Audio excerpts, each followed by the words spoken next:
Assalamualaikum warahmatullahi wabarakatuh. Saya Wahyu Anggraini dengan NPM 1923021023 akan mempresentasikan hasil observasi saya di SMP Muhammadiyah 1 Bandar Lampung. Latar belakang, matematika merupakan salah satu ilmu dasar yang mempunyai peranan penting dalam dunia pendidikan. Oleh karena itu, setiap jenjang pendidikan mulai dari TK, SD, SMP, SMA, sampai perguruan tinggi, pelajaran matematika selalu diberikan.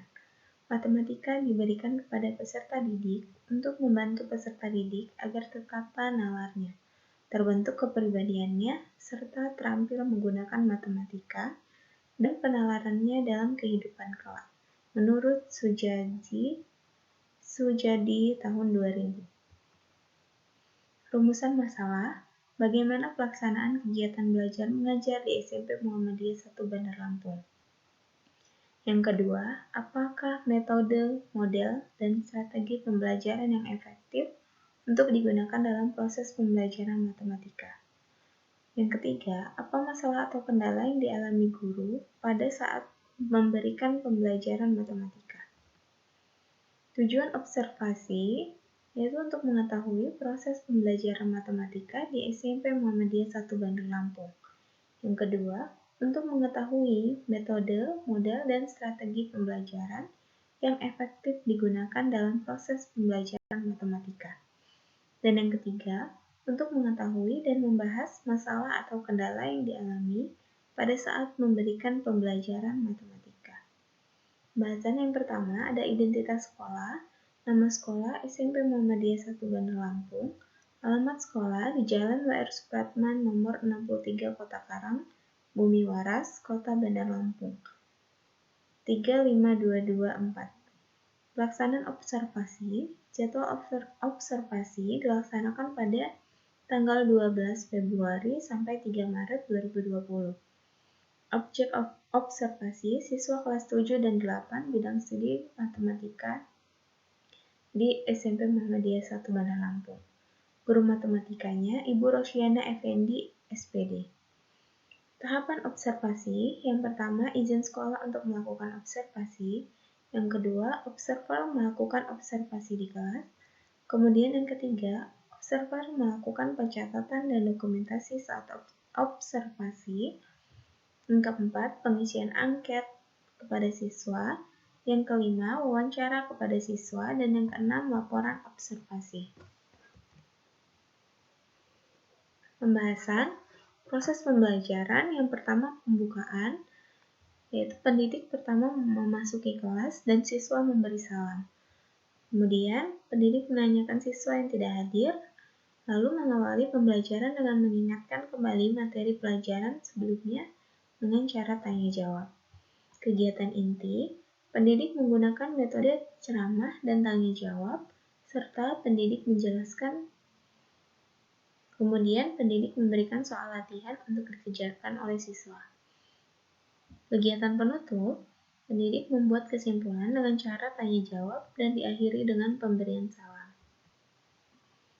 Proses pembelajaran. Dalam pembelajaran pada kelas 7 dan 8, pendidik menerapkan pembelajaran dengan metode yang sama, yaitu dengan ceramah dan tanya jawab. Langkah pembelajaran yang dilakukan pendidik dalam pembelajaran kedua kelas pun sama. Artinya, pendidik menerapkan metode tersebut di setiap kelas. Metode pembelajaran, metode ceramah dan tanya jawab. Media pembelajaran yaitu media cetak, yaitu buku paket matematika untuk kelas 7 dan 8 SMP yang diberikan oleh sekolah, sedangkan alat pembelajaran yang digunakan yaitu spidol dan papan tulis. Waktu jam pelajarannya yaitu 2 jam pelajaran. Suasana proses belajar di kelas. Di kelas 7, suasana pada awal pembelajaran terlihat tenang dan memperhatikan guru. Siswa masih menjawab semua pertanyaan guru dengan baik. Setelah setengah pelajaran berlangsung, karena hari semakin siang, alasan siswa mengantuk dan sudah tidak berkonsentrasi untuk belajar, tetapi guru terus memberi arahan agar siswa tetap tenang. Kemudian di kelas 8, suasana pada awal pembelajaran terlihat tenang dan memperhatikan guru. Siswa masih menjawab semua pertanyaan guru dengan baik. Setelah setengah pelajaran berlangsung, karena semakin banyaknya siswa yang tidak konsentrasi lagi dalam belajar kelas, bertambah ribut dan menjadi tidak kondusif. Tetapi, guru masih dapat mengendalikan kelas dan terus menjelaskan. Kemudian, guru memberikan latihan agar kelas berlangsung kondusif. Hasil angket siswa yang pertama, sebelum pembelajaran dimulai, saya menyiapkan alat-alat atau bahan yang dapat digunakan untuk mempelajari materi pelajaran. Siswa setuju dan sangat setuju. Kemudian yang kedua, saya mengikuti pertemuan kegiatan pembelajaran dari awal sampai selesai. Siswa memilih sangat setuju dan setuju. Artinya, siswa mengikuti kegiatan pembelajaran dari awal sampai selesai. Kemudian yang ketiga, setelah mempelajari materi pelajaran, saya senang mengamati masalah yang ada di kehidupan sehari-hari terkait dengan materi pelajaran tadi. Ada siswa yang sangat setuju, ada yang setuju, dan ada pula yang tidak setuju. Jadi ada siswa yang tidak menyetujui atau tidak terbiasa untuk mengamati masalah yang ada dalam kehidupan sehari-hari terkait materi pelajaran yang telah dipelajari di sekolah tadi. Kemudian saat pembelajaran berlangsung, saya mendapatkan informasi baru tentang materi pelajaran. Semua siswa menganggap ini setuju. Kemudian yang kelima, saya sangat mudah memahami materi yang diberikan guru dengan cara seperti ini.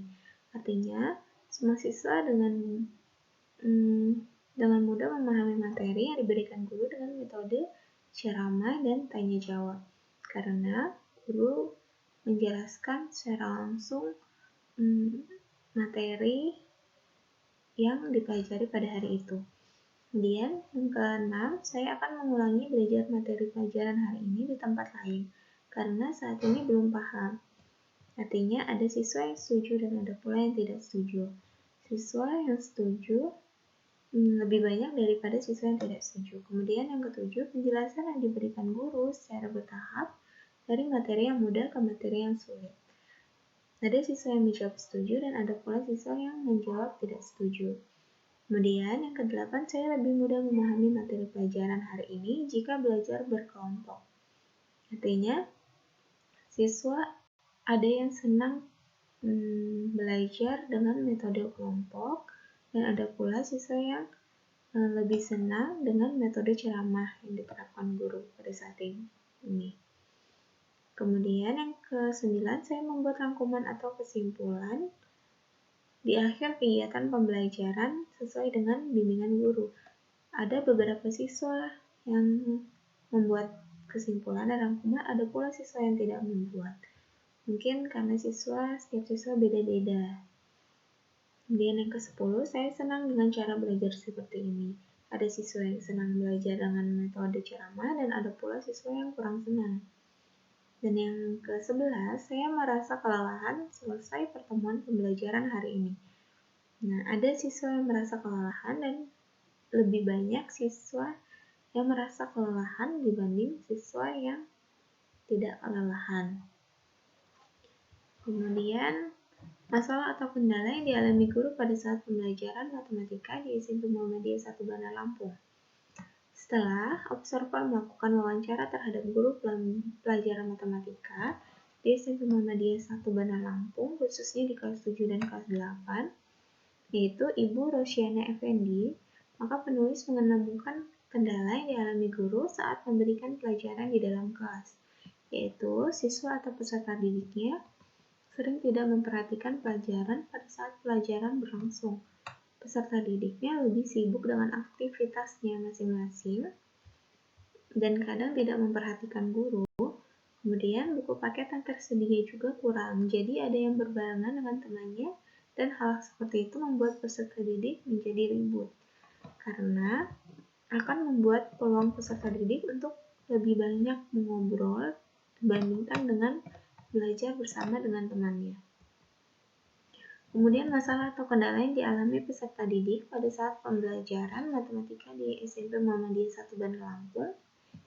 Setelah wawancara yang observer lakukan terhadap peserta didik, Mereka mengalami masalah pada saat belajar.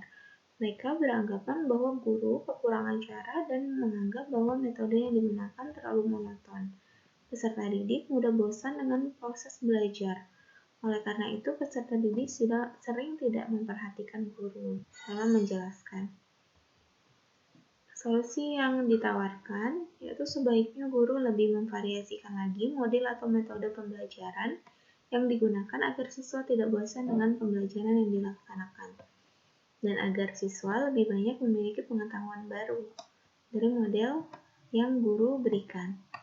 Kemudian menggunakan pembelajaran berbasis masalah untuk melatih siswa dalam berpikir kritis dan kreatif, agar daya nalar siswa itu terlihat dengan menggunakan pembelajaran berbasis masalah. Kesimpulannya, berdasarkan pembahasan dan uraian yang telah disajikan terdahulu, maka berikut dikemukakan kesimpulan observasi bahwa proses pembelajaran matematika kelas 7 dan kelas 8 di SMP Muhammadiyah 1 Bandar Lampung berjalan dengan optimal, tetapi kurang kondusif. Hal ini dikarenakan guru tidak mempertimbangkan metode, model, atau strategi yang tepat digunakan untuk satu materi pelajaran di dalam proses pembelajaran, sehingga peserta didik merasa bosan dalam mengikuti pembelajaran matematika. Metode yang digunakan yaitu metode ceramah dan tanya jawab. Dan mungkin juga karena dari peserta didiknya hyperaktifnya di luar dari pelajaran, maka membuat suasana kelas juga menjadi kurang kondusif. Ditambah lagi dengan jumlah dalam kelas itu dominan siswa laki-laki dibandingkan siswa perempuannya. Ini ada dokumentasi pada saat berlangsungnya observasi. Terima kasih, demikian hasil paparan observasi dari saya. Saya ucapkan terima kasih. Wassalamualaikum warahmatullahi wabarakatuh.